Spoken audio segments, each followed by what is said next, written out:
e o Postgres para poder investigar quem financia a desinformação.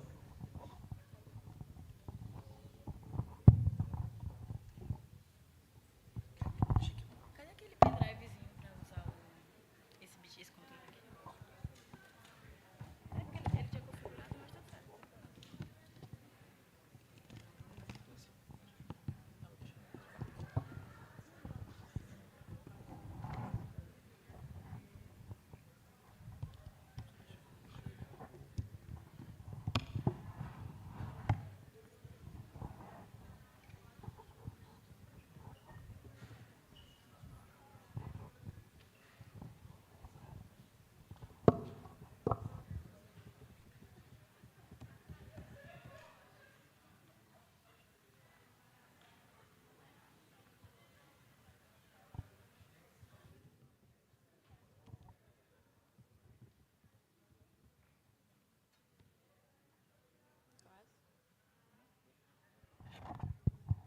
Bom dia.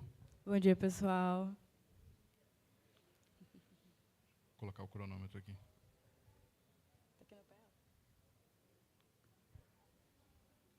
Bom, eu sou o Turicas, também conhecido como Álvaro, e a gente vai falar aqui sobre esse projeto que a gente já está trabalhando há um tempo.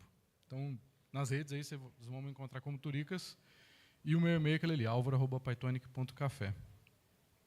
Eu já trabalho com Python há bastante tempo, essa é a minha 16ª Python Brasil, e feliz de ver a Python Brasil de volta ao Rio pela 3ª vez.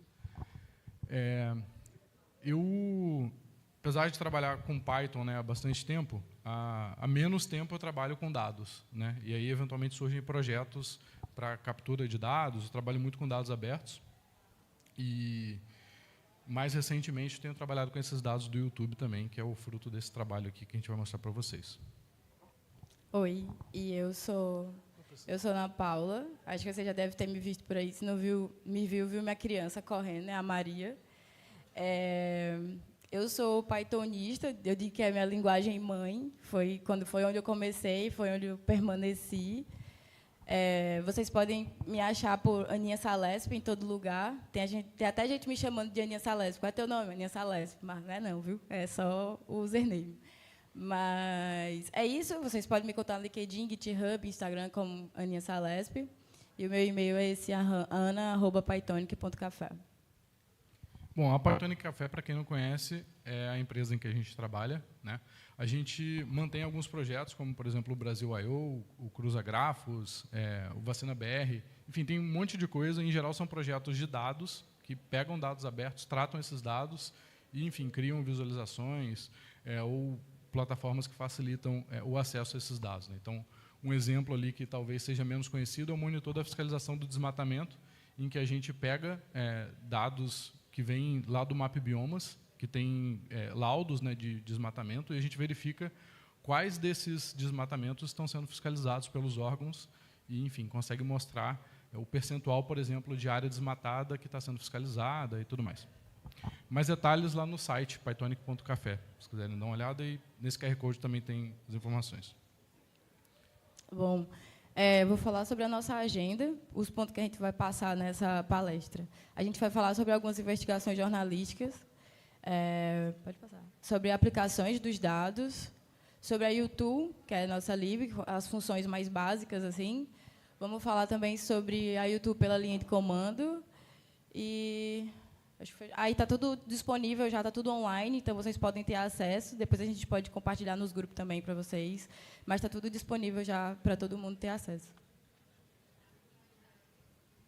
Bom, esse trabalho, né, com relação ao YouTube tem muito a ver com jornalismo investigativo, né? Então, eu já faço um trabalho com jornalistas há algum tempo, na parte de jornalismo de dados, né, que são os jornalistas que lidam com dados diretamente. E, por exemplo, um amigo meu, que é o Guilherme Felite, que talvez vocês conheçam, ele já foi, inclusive, keynote da Python Brasil, é ele que toca o podcast Tecnocracia. Ele começou, durante a pandemia, a monitorar principalmente os vídeos de extrema-direita no YouTube, né? E ele percebeu um movimento, por exemplo, de que vários desses vídeos eram deletados. Então, a galera publicava o vídeo falando um monte de merda, e aí depois via que poderia dar problema e deletava o vídeo. Mas, entre publicar o vídeo e deletar, o público recebia a notificação, conseguia ver o vídeo, a mensagem estava passada, e depois ninguém mais viu, não tinha como correr atrás disso. E o que ele fez foi o monitoramento disso. Então, de tempos em tempos, ele baixava todas as transcrições, por exemplo, dos vídeos de todos os canais que ele estava monitorando, para daí depois comparar com o dia anterior e ver quais os vídeos que não estavam mais lá. E daí ele tinha um backup da transcrição, em alguns casos também do áudio, para conseguir comprovar que aquele vídeo existiu, né, e tudo mais. Isso daqui ele fazia usando tanto a API do YouTube quanto o scraping para pegar as transcrições. Eu ajudei ele nesse processo, principalmente a otimizar o download dessas informações. Daí tiveram 3 trabalhos de um edital chamado Disarming Disinformation, do ICFJ, em parceria com o Instituto Serrapilheira, que basicamente foram 3 jornalistas que montaram equipes para trabalhar com desinformação, né, para ir atrás, né, de quem publica desinformação, entender as motivações relacionada à ciência e saúde. Então, esse edital, essas jornalistas ganharam, foram 3 mulheres, né? E aí, basicamente, a maior parte dos dados que tinham lá para a gente olhar e tentar chegar, né, a algum... entender, por exemplo, as motivações e tudo, eram ou podcasts ou vídeos. Então, a gente trabalhou bastante com isso e a maior parte estava no YouTube. Eu vou falar mais detalhes de como que esse trabalho se deu e como que a biblioteca está conectada com isso aqui. A gente também já usa essa biblioteca, por exemplo, hoje num projeto chamado LupaScan, da agência Lupa, que é a primeira agência de checagem do Brasil. E, por exemplo, a gente monitora os políticos eleitos para ver o que eles estão falando, tudo, e a gente consegue também não só saber quantos vídeos que eles publicam, quais vídeos, com que temas, a transcrição e tudo mais. Bom, aí, só para vocês terem uma noção aqui, eu não vou passar em detalhes sobre isso, porque, enfim, a gente não tem muito tempo, mas os links estão aqui e vocês podem depois consultar. Então, dos 3 projetos que eu comentei do Disarming Disinformation, que foi onde a gente usou mais essa biblioteca, o primeiro foi sobre médicos negacionistas, que inclusive quem estava à frente é a minha esposa, Fabiana Cambricoli. Ela é repórter de saúde do Estadão, e isso foi feito em conjunto com o Ciência Suja. Não sei se vocês conhecem o podcast Ciência Suja, vale a pena. O segundo foi uma investigação sobre venda de curas milagrosas pela internet. E aí quem estava à frente era a Jaqueline, do Instituto Questão de Ciência, e em conjunto com a Veja Saúde, com a equipe da Veja Saúde também. Daí a terceira foi sobre o agronegócio e o negacionismo sobre o aquecimento global, comandado pela Giovana Girardi, da Agência Pública, em parceria com o Clima Info. Então, todas essas foram sempre 2 veículos, né? Uma pessoa de um veículo que coordenava, mas a publicação também foi feita em conjunto com outro veículo. Aqui estão os links das matérias, eu não vou ler cada uma, mas saiu matéria, inclusive, fora do Brasil também, sobre isso. E todas essas matérias foram com base nesses dados que a gente trabalhou. Bom, aí, só para finalizar aqui essa parte, o que a gente fez? Primeiro, a gente precisou coletar os dados, né? Então, a gente usou essa biblioteca que a gente vai mostrar aqui para vocês, para justamente fazer essa coleta dos dados. Encontrar quais os vídeos que a gente precisava baixar as transcrições que foram geradas automaticamente pelo YouTube, se o vídeo estiver no YouTube, né? Baixar os áudios dos vídeos, em alguns casos, a gente queria uma transcrição um pouco melhor do que a transcrição automática do YouTube, então a gente baixava o áudio para depois transcrever usando um serviço melhor. Daí, depois disso, né, depois de usar a biblioteca para coletar os dados, aí a gente começou o processo de analisar melhor esses dados, né, tornar os dados um pouco melhores para facilitar o acesso pelas jornalistas. Aqui a gente está falando de algumas milhares de horas de conteúdo. Tá? Então, não dava para simplesmente eu pegar as transcrições e mandar para elas, ou colar num arquivo, né, num documento, e elas buscarem lá dentro, porque é muita coisa. Então, a gente usou, nos casos... Opa, acho que saiu... Ah, foi... nos casos em que a gente não tinha, o áudio, a qualidade estava ruim, ou não tinha a transcrição automática do YouTube, ou eram casos em que o conteúdo não estava no YouTube, estava, sei lá, no Spotify ou em outro lugar, daí a gente usou o Whisper, que é um modelo aberto da OpenAI, para fazer essa transcrição.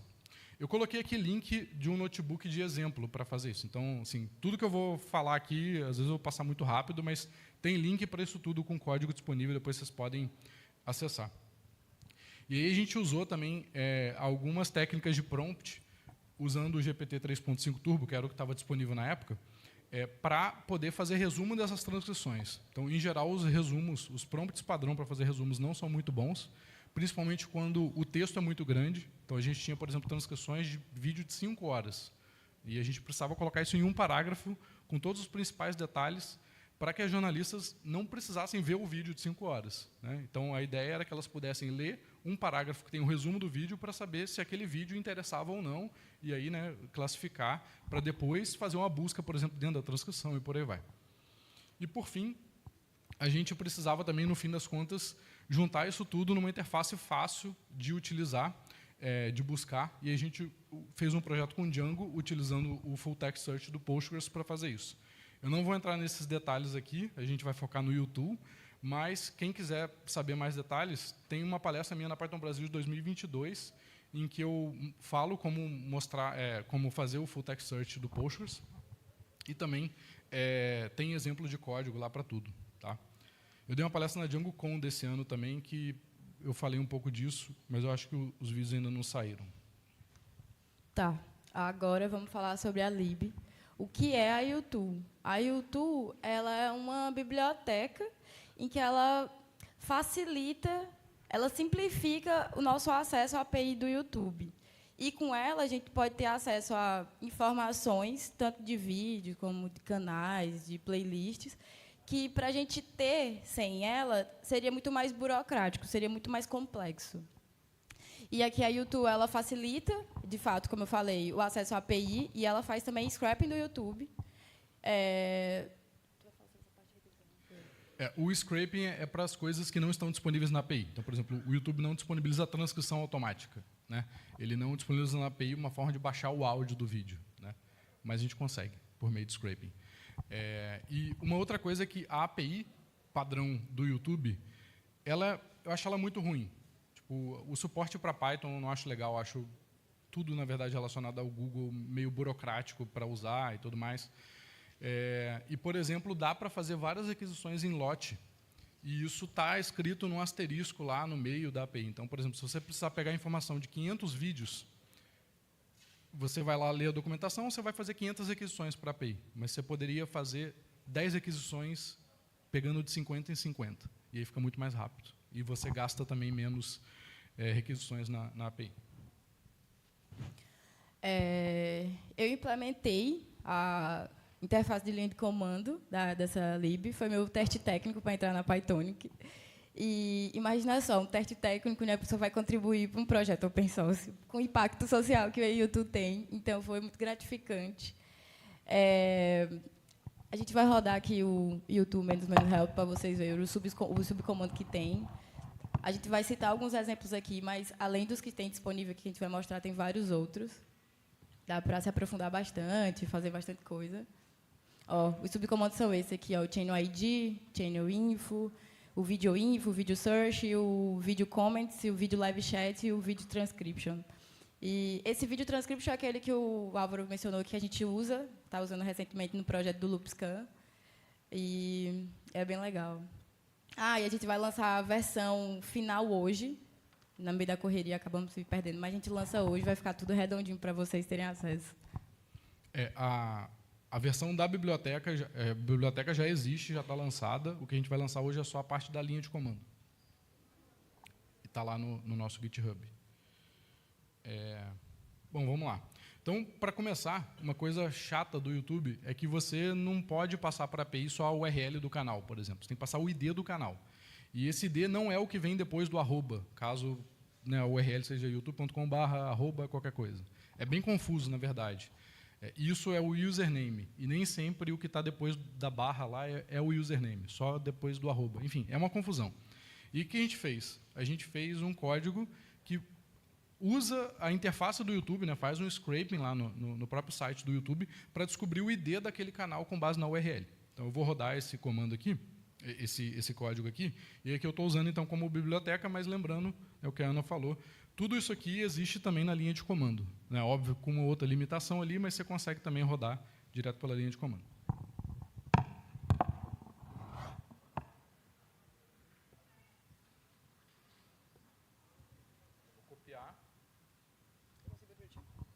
Pode ser. Eu tenho aqui o IPython rodando. Eu já carreguei aqui as minhas variáveis de ambiente. Tá? Alô? Oi. Obrigado. Eu vou só colar o código aqui. Tá? Então, o que ele está fazendo? Primeiro, eu estou instanciando aqui a classe YouTube, né? E aí depois eu estou chamando esse método, channelID from URL. Eu passo a URL, ele me retorna o channelID depois que ele faz o scraping. Esse negócio aqui é o ID do canal, e aí com ele eu consigo fazer as outras requisições da API, para, por exemplo, pegar as playlists do canal, os vídeos de cada playlist e por aí vai. Tá? Aqui eu peguei do canal da Python Brasil, né? E reparem que eu passei aqui uma lista de chaves de API. Na verdade, eu passei uma só, né? Enfim, mas eu poderia ter passado mais de uma. Essa é uma das coisas que a biblioteca faz automaticamente também. Quem aqui já trabalhou com a API do YouTube, com certeza já teve um problema de que a chave acabou lá o limite de requisições que você podia fazer com aquela chave naquele dia ou naquela hora, sei lá.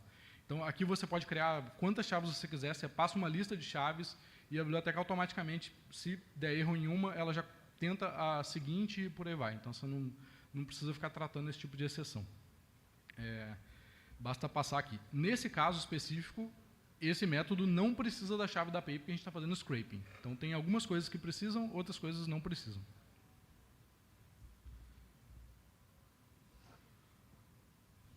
Tá, vamos lá.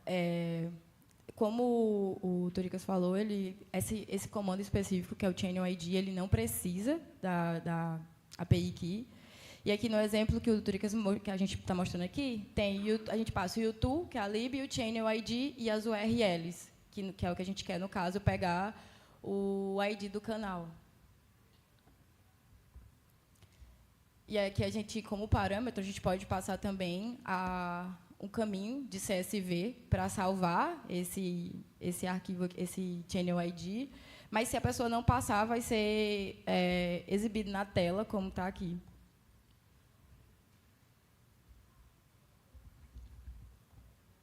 Então, a interface de linha de comando funciona sempre lendo e salvando CSVs. Você, por exemplo, pode passar como parâmetro, né, as URLs, e ela vai resultar no CSV.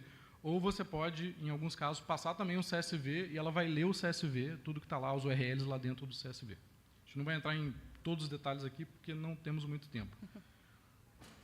Vamos lá. Outra coisa que dá para fazer é listar as playlists de um canal. Então, não tem como você listar os vídeos de um canal. Você tem que listar as playlists do canal e depois os vídeos de cada playlist, né?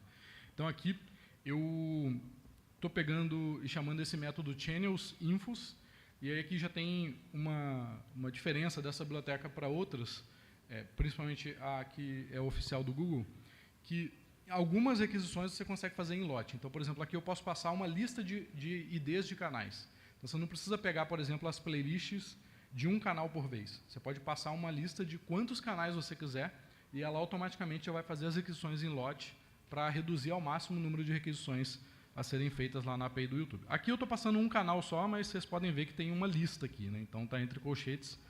Eu, basicamente, passo esse canal e depois pego só o primeiro elemento aqui. Eu vou rodar esse código aqui e o que ele vai fazer é só mostrar, né, o ID da playlist ali que ele conseguiu pegar. Vou continuar aqui no IPython e está lá. Então, aqui tem as informações, né, do canal, nessa variável info, né, esse dicionário aqui, ó. Então está lá, aqui são username, description, né, descrição do canal, o ID e por aí vai. E tem uma coisa importante aqui, que é esse playlist ID, que está ali dentro. Esse playlist ID é o ID da playlist principal do canal. Então, sempre que a pessoa sobe um vídeo para o canal, esse vídeo entra nessa playlist principal. E daí, a partir dessa playlist, que a gente vai conseguir pegar, né, a lista de vídeos. Óbvio que a pessoa pode criar outras playlists, mas essa daqui sempre existe, a playlist que está sempre lá. Tá, a gente vai falar de outro comando, que é o channel_info. Aí, aqui na linha de comando, a gente está fazendo o YouTube, passando o subcomando, que é o channel_info, e passando 2 IDs. Porque esse comando ele recebe uma lista de IDs, como a gente tinha falado. E aí, outros parâmetros que a gente tem que passar, nesse caso, é a API key, só que no caso que a gente está usando ali, a gente está exportando do ponto .env. E aqui tem o output file path, que se não for passado, como eu falei, vai ser exibido na tela. Então, eu vou rodar aqui. A gente, como a Ana falou, né, a gente já tem a variável de ambiente YouTube API Key, né, configurada aqui, então a gente não precisa passar pela linha de comando. Se por acaso você não tiver, o que eu sugiro é configurar a variável de ambiente e depois rodar o comando, porque quando você passa, né, pela linha de comando, isso em geral fica público no sistema, né? Qualquer pessoa que tiver acesso ao sistema que estiver rodando aquele comando pode rodar lá um PS e ver, por exemplo, os parâmetros que você passou para aquele comando, né? Já as variáveis de ambiente não, é uma coisa um pouco mais reservada. Então aqui, ó, ele retornou um CSV, que tem lá o ID, né, do canal, o título, descrição e a data de publicação. Esses campos aqui, eles são configuráveis também, né? Então, vocês conseguem ver que isso daqui não é exatamente o que veio aqui, né? Na biblioteca a gente acabou tendo mais coisas, tipo a URL do thumbnail do canal e por aí vai. Então, dá para configurar também essas colunas que vão ser salvas ali no CSV.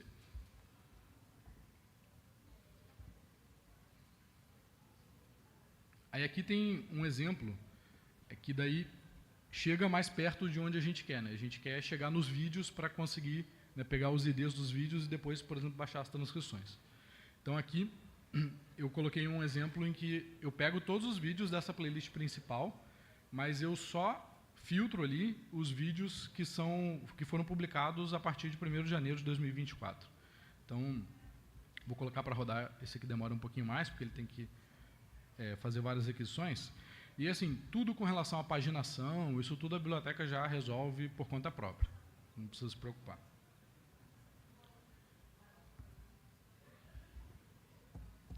Enquanto ele roda aqui, eu vou explicar em mais detalhes. Então aqui eu importei o datetime, criei essa lista vazia chamada Video IDs. Total de vídeos eu coloquei como 0. E aí o momento inicial é o corte que eu quero, né? Eu vou iterar sobre todos os vídeos que tem nessa playlist, mas eu quero selecionar apenas os vídeos que foram publicados a partir dessa data e hora aqui. Então, para cada vídeo em playlist vídeos, passando aqui o playlist ID, né? Isso daqui já vai... Esse aqui é um gerador, né, que vai ficar me dando ali os vídeos, né? E o vídeo basicamente é um dicionário, bem simples. Ele tem esse campo published at, que já está convertido por um datetime em Python. E aí, se for, né, maior ou igual que aquele momento que eu quero, eu adiciono o ID desse vídeo nessa minha lista. Tá? E eu incremento aqui o total de vídeos só para a gente saber. Então, no final, ele fala, foram identificados 6 vídeos de um total de 942 nessa playlist. Então, poderia também trabalhar com esses 942, mas, enfim, por enquanto aqui só tem 6 que foram publicados nesse ano. Ou, pelo menos, que foram publicados nesse ano nessa playlist, né? O vídeo pode estar como não listado, enfim, tem N outras coisas aí que eu não vou entrar em muitos detalhes. E daí... Quer falar essa parte? Não, pode fechar. Tá. O método playlist vídeos, ele lista os vídeos, mas ele dá poucas informações sobre os vídeos. Então, por exemplo, esse meu dicionário vídeo aqui, vocês vão ver que tem muita coisa aqui que está como none. Por que isso acontece? Porque a API do YouTube é bem complicadinha, ela não dá tudo que a gente quer sempre, então a gente precisa fazer uma outra requisição para pegar as informações completas dos vídeos. Tá? E aqui, assim, eu estou simplificando bastante, a gente não está entrando em vários detalhes técnicos aqui, mas tem um monte de coisa que, por exemplo, você precisaria fazer para usar a API do YouTube do jeito que a gente está usando aqui. Então, quando a gente pega as informações completas do vídeo, você não simplesmente faz uma chamada passando o ID do vídeo, a chave da API e recebe tudo. Não, você tem que passar uma lista de coisas que você quer. Eu quero as estatísticas, por exemplo, número de views. Eu quero, enfim, você tem que passar muitas coisinhas.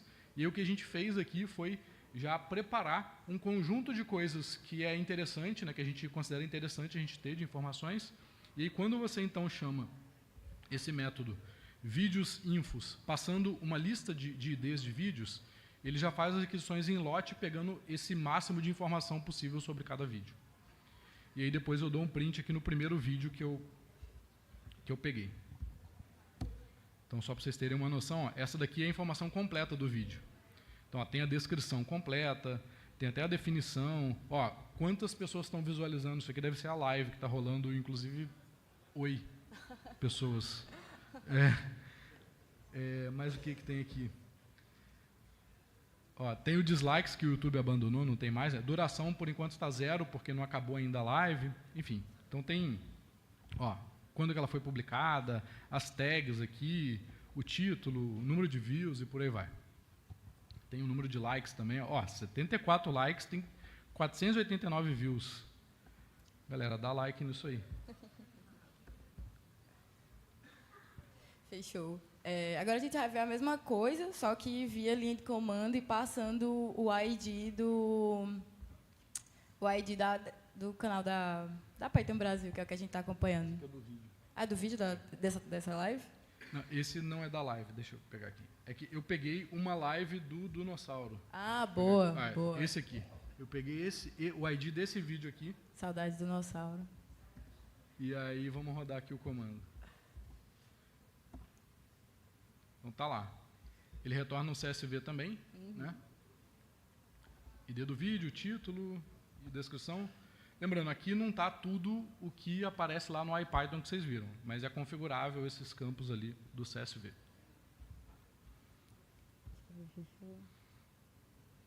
Aí aqui é a parte de baixar a transcrição. Da mesma forma que a gente pode pegar a informação do vídeo, né, a gente pode também, enfim, usar o scraping para fazer a transcrição. Para baixar, a transcrição automática. E o que a gente precisa passar é uma lista de vídeos, o código, né, da língua, que a transcrição automática ela pode ser feita em várias línguas, e um caminho para ele salvar essas transcrições. Eu vou colocar para rodar aqui, como o nosso tempo já está chegando ao fim, eu não vou entrar em muitos detalhes aqui, mas basicamente eu passei um vídeo aqui só, né, nessa lista, e aqui está o arquivo VTT da transcrição. E aí eu coloquei um outro exemplo aqui, como simplificar a transcrição do YouTube. A transcrição do YouTube é horrorosa, assim. O arquivo vem cheio de marcações desnecessárias. É difícil você, por exemplo, pegar isso e trabalhar já com um modelo de linguagem, inclusive porque você vai gastar muito mais tokens do que poderia. Então a gente já tem também uma função que simplifica esse arquivo de transcrição.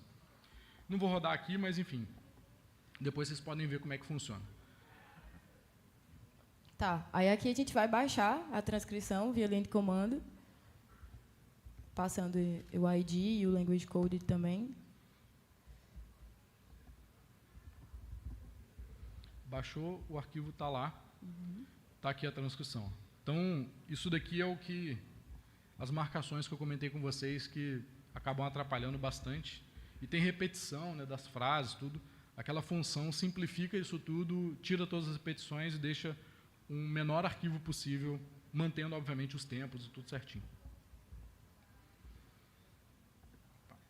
Por último, gente, só para finalizar, colaborem com a gente. A lib é muito massa e tem muita coisinha pequena que dá para ser melhorada, que todo mundo pode usufruir. Nosso GitHub está aqui, github.com/pythonicafé/youtube. E acho que é isso. Acho que é isso, pessoal. Tem dúvidas? A gente ainda tem 2 minutos e 40 segundos. Valeu. Obrigado. Não tem dúvida, Guilherme. Eu vou levar para tu.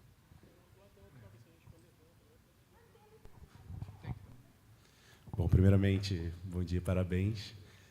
Eu tive uma dúvida porque a gente tem uma funcionalidade nova que são shorts e se vocês têm pretensão de implementar ou tem algo já porque foi bastante ferrenho agora na eleição de São Paulo, os shorts foram usados para viralizar bastante políticos e eu vi que vocês lidam com a investigação na parte. Legal, boa pergunta. Então, o YouTube já cria uma playlist chamada Shorts para cada canal. Então, basta você identificar qual é essa playlist, você pode percorrer as playlists, ver pelo nome da playlist qual é do Shorts e você pega os vídeos daquela playlist. É bem simples. Tá, ok, obrigado.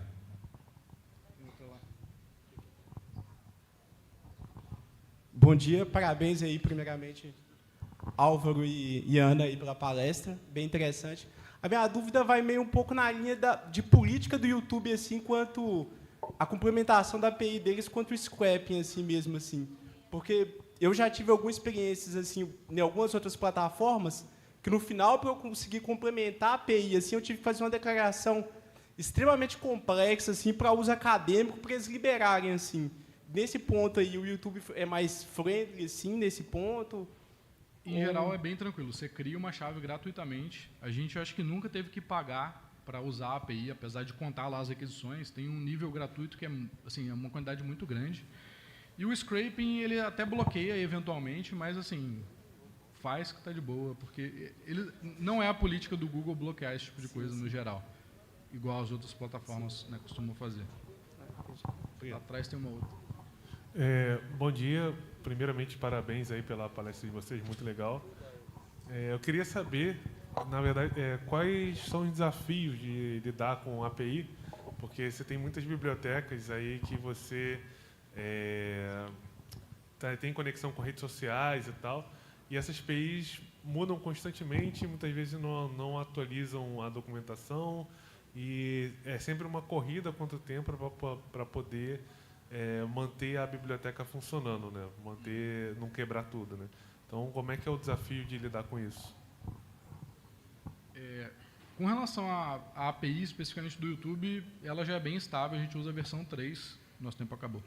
A parte de scraping que é a mais complexa. Acho que depois a gente pode conversar um pouquinho mais sobre isso aqui, para não atrapalhar a próxima palestra, mas pode acontecer. O que a gente tenta fazer é um código mais defensivo para tentar corrigir ali o erro, se tiver algum erro, mas se mudarem, a gente tem que fazer uma versão nova, não tem muito o que fazer.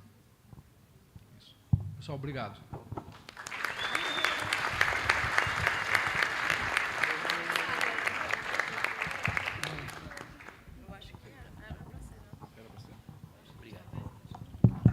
Gente, dá tempo de perguntar rapidinho?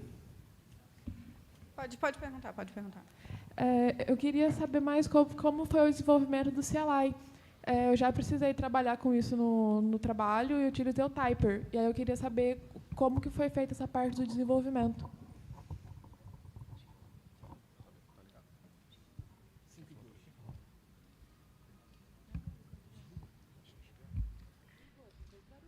Oi, obrigada pela pergunta.